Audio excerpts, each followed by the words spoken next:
اعوذ باللہ من الشیطان الرجیم بسم اللہ الرحمن الرحیم اللہم صلی علی محمد وعلی آلہ واصحابہ اجمعین۔ رب ذوالجلال کے بے تحاشا احسانات اور نعمتوں کے ساتھ ساتھ مختلف موسم بھی اللہ تعالیٰ کی نعمتوں میں سے ایک نعمت ہے، لیکن موسم برسات میں کچھ زیادہ احتیاطی تدابیر کی ضرورت پڑتی ہے۔ چلیے ان کا ذکر کرتے ہیں۔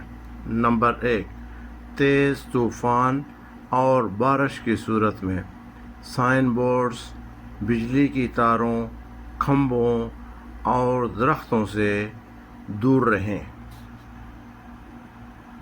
نمبر 2، گھروں کی چھتوں کو صاف کر لیں۔ نمبر 3، بہترین نکاسی آپ کو یقینی بنائیں۔ نمبر 4، اگر گھر کی دیواریں پرانی ہیں تو ان کی لپائی اور پلستر وغیرہ کروا لیں۔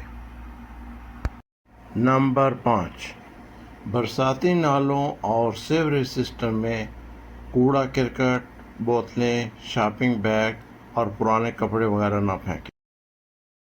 نمبر 6، اگر تیز سیلاب کا امکان ہو تو دریاؤں اور برساتی ندی نالوں کے قریب نہ جائیں اور ان کو عبور کرنے سے گریز کریں۔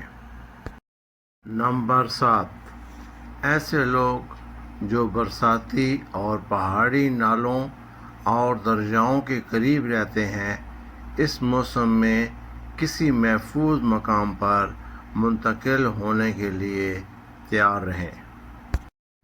نمبر 8، وہ لوگ جو کہ شہر کے نشیبی علاقوں میں رہتے ہیں اور ان کا سامان نچلی منزل پر موجود ہے تو وہ اپنا سامان بلند جگہ پر رکھ لیں۔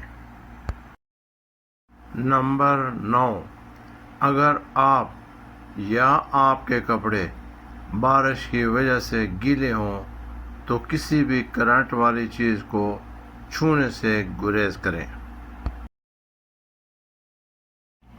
نمبر 10، اگر آپ کا مکان بوسیدہ ہے اور آپ سمجھتے ہیں کہ سیلاب کی صورت میں آپ کو نقصان پہنچ سکتا ہے تو وقت سے پہلے کسی محفوظ جگہ پر منتقل ہو جائیں۔ نمبر 11، عام طور پر ایسے حالات میں حکومت مختلف جگہوں پر محفوظ کیمپ بناتی ہے، آپ ان کیمپس کی مکمل معلومات لے لیں۔ نمبر 12، کسی بھی متوقع آگامی صورتحال کے بارے مسجد کے اسپیکر کے ذریعے لوگوں کو مطلع کریں۔ یہ تھیں چند ایک ضروری احتیاطی تدابیر۔ اللہ تعالی ہم سب کو اپنی حفظ و امان میں رکھے، آمین۔ والسلام علیکم ورحمۃ اللہ وبرکاتہ۔